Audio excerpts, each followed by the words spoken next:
జనసేన నుంచి ప్రేమ్ గాంధీ గారు అందుబాటులో ఉన్నారు. ప్రేమ్జీ నమస్తే. నమస్కారం. బాగున్నారన్నా? అన్న బాగున్నా. ఎట్లా ఉంది తెలంగాణలో జనసేన? సూపర్. చేరికలతో పెద్ద ఎత్తున ఊపు మీద కనిపిస్తా ఉంది. ముందుగా మా అన్న కాంగ్రెస్ నాకు మొదటి నుంచి కూడా అన్న బాగా దగ్గర పరిచయం, వారికి మీకు అందరికి నమస్కారం. అయితే ఇక్కడ ఖచ్చితంగా ప్రత్యామ్నాయమైనటువంటి మార్గంలో తెలంగాణ ముందుంది, దాంట్లో ఏమాత్రం సందేహం. అందులో జనసేన పార్టీ మేము ఊహించిన దానికన్నా ప్రజల ఆదరణ చాలా బలంగా కనబడుతుంది ప్రతి చోట. ఇప్పుడు ఐదు చోట్ల 5 పార్లమెంట్ సమావేశాలు జరుగుతాయి. ఏ పార్లమెంట్ సమావేశంలో కూడా సుమారు 1000-2000 మందికి తక్కువ లేరు. అంటే ప్రతి చోట కూడా ప్రజల ఆదరణ, జన సైనికుల యొక్క ఆదరణ అంతా కూడా 2014 నుంచి కూడా వాళ్ళు చాలా నిస్వార్థంగా నిజాయితీగా ప్రజల పక్షాన నిలబడుతూ అనేకమైనటువంటి సమస్యల మీద నిలబడుతూ జన సైనికులు చాలా సమస్యల మీద ప్రాంతాల వారిగా అక్కడక్కడ ప్రాంతాల్లో వారు ప్రాంతాల్లో చాలా బలంగా నిలబడ్డారు. ఇప్పుడు వాళ్ళందరికీ కలిసి వచ్చేటువంటి అవకాశం ఉంది. ఎందుకంటే ఇప్పుడు మేము 5 పార్లమెంట్ మీటింగ్లు పెట్టాం ఇప్పటి వరకు. అంటే మొదటగా మా చేవెళ్ళ కానీ, చేవెళ్ళ, నిజామాబాద్, కరీంనగర్, ఆదిలాబాద్, మన ఎక్కడ ఖమ్మం. అంటే ఈ ప్రతి పార్లమెంట్ సమావేశంలో, వరంగల్ కూడా, ఈ ప్రతి పార్లమెంట్ సమావేశంలో కూడా కనీసం 1000-2000 మందికి తగ్గకుండా ఎక్కడైనా 2000 నుంచి 5000 మంది వరకు అక్కడ జన సైనికులు రావడం, ప్రజల ఆదరణ చూడడం, అందరూ ముందుకు ఉండడం ఖచ్చితంగా తెలంగాణ రాష్ట్రంలో ప్రత్యామ్నాయమైనటువంటి పార్టీగా జనసేన ఎదగబోతుంది. దాంట్లో ఏ మాత్రం సందేహం లేదు. రాబోయేటువంటి సమయంలో మేము గెలుపుకి దగ్గర కొంతమందిని ఓడగొట్టేంత స్థాయిలో ఉండేటువంటి పరిస్థితులు క్లియర్ కనబడదు. దానికి గల కారణం ప్రజలే. అయితే దీంట్లో కూడా మనం అనేక రకాల ఆలోచన చూడాల్సినటువంటి అవసరం ఉంది. ఒకటేంది, ప్రజా సమస్యలు, తెలంగాణ రాష్ట్రంలో ఉన్నటువంటి సమస్యలు. ఆడ 6 గ్యారెంటీలను పూర్తి స్థాయి 6 గ్యారెంటీలు అమలు కాకపోవడము, ప్రజల యొక్క సమస్యలు చేయడము, లక్షలాది మంది అప్లికేషన్లు తీసుకొని వారికి ఏ స్థాయి కూడా వారికి చేయాల్సినటువంటి చేయక ప్రజలు ఇబ్బంది పడుతున్నటువంటి ఇబ్బందుల్ని జన సైనికులు కానీ, జనసేన పార్టీకి సంబంధించిన నాయకులు కానీ ప్రజల పక్షాన తీసుకుపోయే ప్రయత్నం చేస్తున్నట్టు.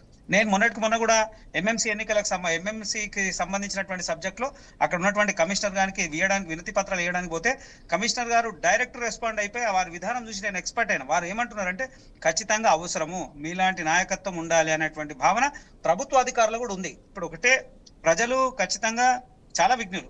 అనేక సందర్భాల్లో ఇచ్చినటువంటి పరిస్థితి. తెలంగాణ ఉద్యమం 9.5 సంవత్సరాలు బీఆర్ఎస్ పాలనకి ఇచ్చిన అవకాశం, మార్పు అని చెప్పి కాంగ్రెస్ చూసింది. 2.5 సంవత్సరాలు ఏం మారలే. ఏం మారింది అంటే వీళ్ళ అధికారం పోయి వాళ్ళ చేతిలోకి పోయింది. అక్కడ కూడా కుటుంబం పాలన, ఇక్కడ కూడా అదే కుటుంబం పాలన. పెద్దగా ఒరిగింది ఏమి లేదు. ఆ కుటుంబం పోయి ఈ కుటుంబం వచ్చింది తప్ప ఇంకోటి వచ్చే పరిస్థితి లేదు.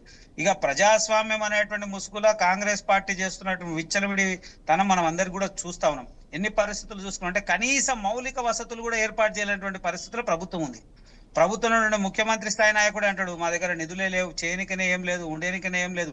అంటే ఎంత అసమర్థంగా మాట్లాడుతున్నారు అనేది క్లియర్ గా కనబడతా ఉంది. ప్రజల పక్షాన మనం ఒకటే, ఇవాళ జనసేన నికార్సైనటువంటి నాయకత్వాన్ని పోషిస్తూ ఖచ్చితంగా ప్రజల పక్షాన నిలబడుతుంది. అది సాధ్యమవుతుంది. ఎందుకు ఉదాహరణ మీరు చూసుకోండి, మారుమూల ప్రాంతాల్లో 80 సంవత్సరాలు అవుతున్నా ఆంధ్రప్రదేశ్ రాష్ట్రంలో మారుమూల ప్రాంతానికి కూడా అసలు మౌలిక వసతులు లేనటువంటి ప్రాంతంలో ఇలా నీరు వెళ్ళింది, తాగడానికి నీళ్లు వచ్చినాయి, చదువుకోవడానికి విద్య వచ్చింది. ఖచ్చితంగా ఆ మార్పు అయితే మనకు ఏపీలో కనపడతా ఉంది. ప్రేమ్ గారు మొట్టమొదట తెలంగాణలో జనసేనలో చేరినటువంటి మొట్టమొదటి వ్యక్తి మీరే అనుకుంటా. ఏపీలో జరిగినట్టుగా ఈ క్యాస్ట్ బేస్డ్ పాలిటిక్స్ ఇక్కడ అటువంటివి సాధ్యమే అంటారా తెలంగాణలో? మెయిన్ గా పవన్ కళ్యాణ్ గారి వారు పెట్టినటువంటి పార్టీ 7 సిద్ధాంతాల్లో ప్రధానమైన సిద్ధాంతం అదే కులరహితమైనటువంటి, కులాలతో సమీకరణమైనటువంటి కలిపేటువంటి రాజకీయం తప్ప ఎక్కడ కూడా కులాన్ని ఇంప్లిమెంట్ చేస్తున్నటువంటి రాజకీయ వ్యక్తి పరిస్థితులు చేయొద్దు అనేది మా పార్టీ ప్రధానమైనటువంటి సిద్ధాంతం. కాబట్టి అందరినీ కలుపుకున్నటువంటి ప్రయత్నం చేస్తాము, సందేహం లేదు. దాని దిశగానే ఇక్కడ అనేకమైనటువంటి కారణాలు. మేము మొదటగానే బీసీలకు ప్రధానమైనటువంటి అంశం మాట్లాడుతూ బీసీలకు ప్రాధాన్యత ఇస్తూ బీసీ ముఖ్యమంత్రి అని చెప్పి మేము భారతీయ జనతా పార్టీ ఎట్లయితే స్పందించి మాట్లాడి చేసి సందర్భం చెప్పిందో అలాగే జనసేన కూడా బీసీల పక్షాన పూర్తి స్థాయిలో ఉన్నది. మేము కూడా క్లియర్ ఇన్స్ట్రక్షన్ ఇవ్వడం జరిగింది. ఇలా అందరికన్నా ముందు మీరు చూడండి, అన్ని పార్టీల కన్నా ముందు మేము క్లియర్ గా ప్రజాస్వామ్యబద్ధంగా మేము ఉన్న దాంట్లో ప్రజల్లో క్లియర్ గా వెళ్ళేటువంటి పరిస్థితుల్లో మా గడాల శ్రీనివాస్ గారిని అభ్యర్థిగా ప్రకటించిన ఎమ్మెల్సీ అభ్యర్థిగా. అలాగే అనేక విషయాలలో, ప్రజల విషయాల్లో, సమస్యల విషయాల్లో, ప్రజల సంక్షేమ విషయాల్లో ముందున్నాం. గడాల శ్రీనివాస్ గారు ఎమ్మెల్సీ అభ్యర్థిగా మీరు ప్రకటించిన చెప్తున్నటువంటి వారి యొక్క క్యాస్ట్ కూడా మనం చూడొచ్చు. సో ఇది కుల రాజకీయాలకు ప్రారంభం అనుకోవచ్చా?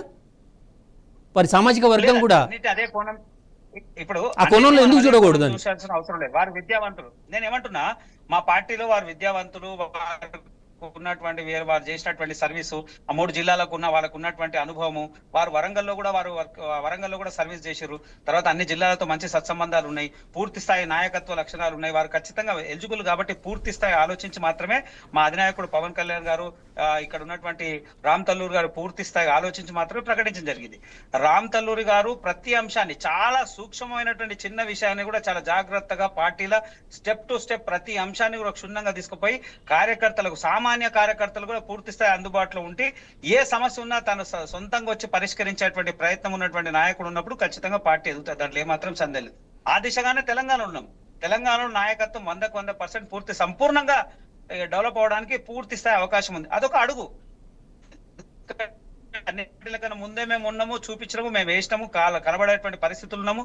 ఇలా ప్రజల పక్షాన్ని నిలబడుతున్న అనేక అంశాలలో మేము ముందుండి ఫైట్ చేస్తున్నాం అంటే అర్థమైంది అదే కదా. విద్యార్థుల పక్షాన కూడా ఇందిరా పార్క్ దగ్గర ధర్నా చేయడం జరిగింది. మహిళల పక్షాన నిలబడేటువంటి పరిస్థితులు ఉన్నాయి.